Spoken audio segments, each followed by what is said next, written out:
Hello friend, welcome to my channel Savita Tomar.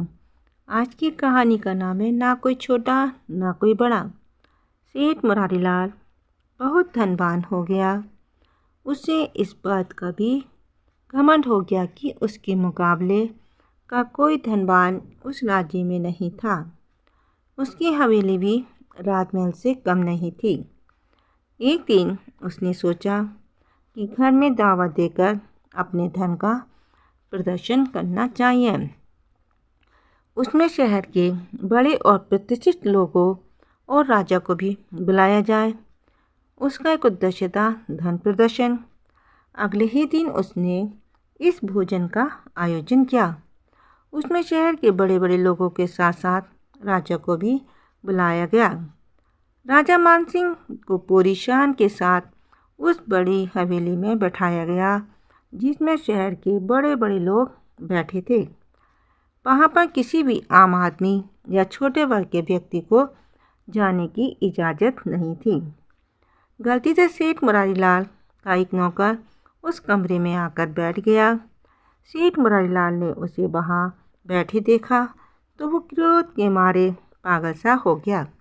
उसने झट से जाकर उसे गले से पकड़ा और सबके सामने पीटना शुरू कर दिया। फिर उसे गालियाँ देते बोला, निकल जा हरामखोर बदमाश कहीं के, निकल जा।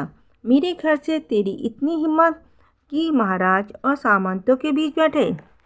इस अपमान से नौकर के मन में क्रोध भर गया, मगर वे कमज़ोर था, इसने कुछ न कर सका और खून के घूंट पीकर रह गया। उसने वहाँ से जाते समय मन ही मन में ये निर्णय कर लिया कि एक दिन इस अपमान का बदला जरूर लूँगा। ये प्रण कर नौकर नंदू वहाँ से चला गया। कुछ समय बाद ही नंदू ने अपनी तिकड़म से राजा के महल में नौकरी प्राप्त कर ली। बदले की आग अब भी उसके सीने में सुलग रही थी।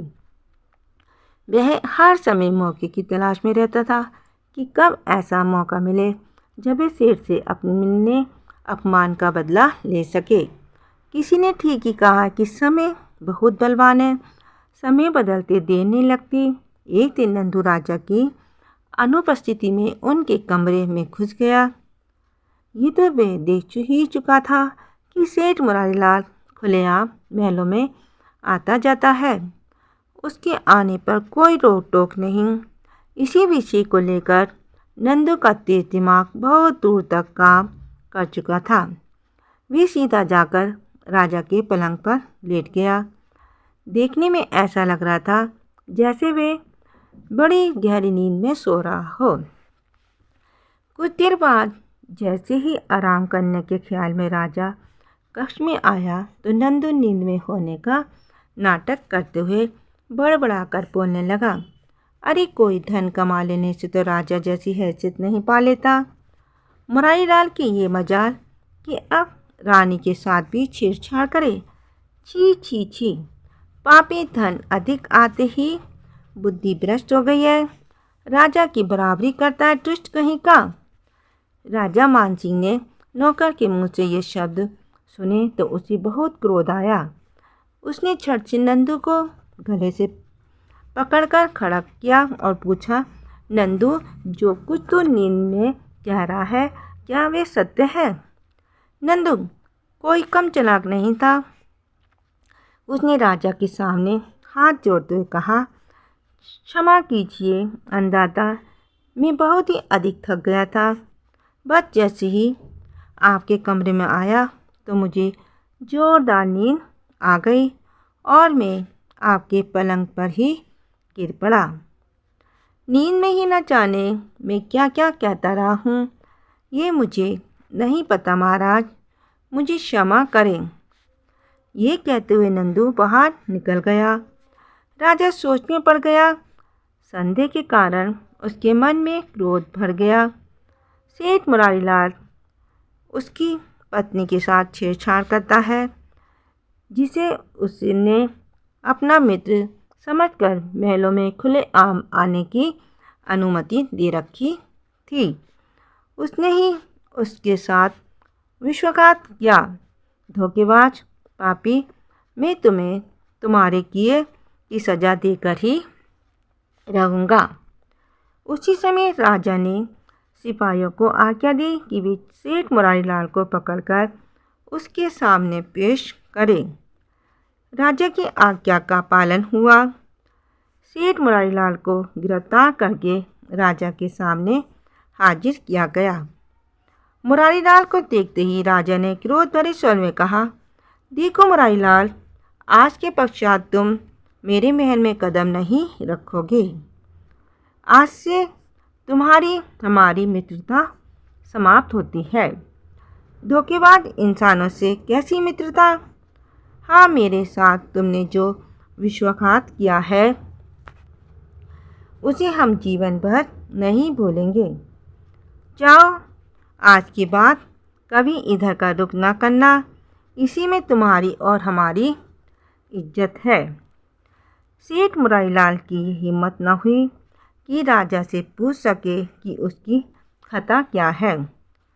चिंता के सागर में डूबा मुरारीलाल जब अपने घर आया तो इस सारे कांड के बारे में सोचने लगा।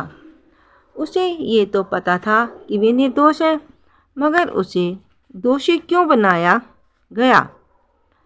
किसने राजा के मन में जहर भरा? क्यों भरा? नंदू। अचानक ही अपने पुराने नौकर नंदू का चेहरा उसकी आंखों के सामने घूमने लगा। अवश्य ही ये सब उसी का किया धरा है। भी आजकल राजमहल में है और राजा का करीबी भी है। मुरारीलाल को पक्का विश्वास हो गया कि यह आग उसी की लगाई हुई है। उसने उसी समय अपने एक नौकर को राजमहल में भेजकर नंदू को बुलाया। कुछ देर के पश्चात ही नंदू आ गया। मुरारीलाल ने उसे गले से लगा लिया और कहा, नंदू, तुम तो मेरे पुराने वफादार सेवक हो। जरा सी बात पर नाराज होकर घर से चले गए। भला ये भी कोई बात हुई? अरे, मुझे तो तुम्हें दिवाली का इनाम भी देना था, जो लाकर रखा हुआ है। ये लो अपना धोती कुर्ता, मिठाई और चांदी का सिक्का। तुम हमें भूल गए तो क्या हुआ?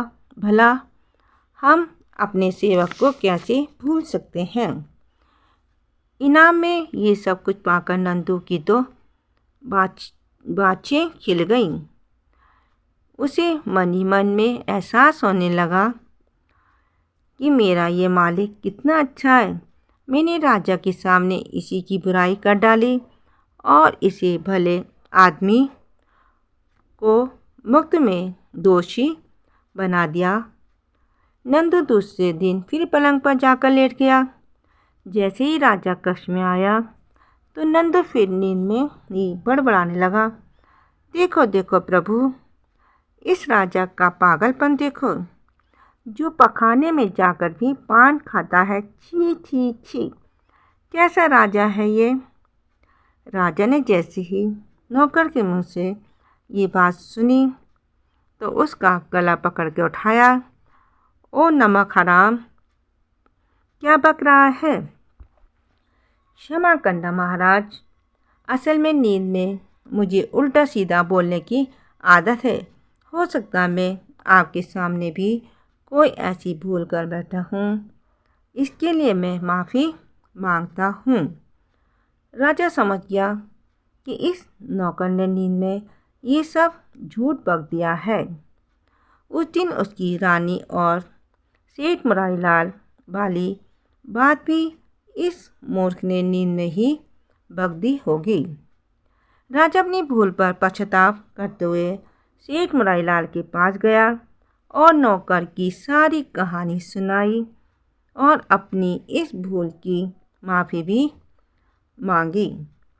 सेठ मुरारीलाल दिल ही दिल में अपनी चाल की सफलता पर खुश होता।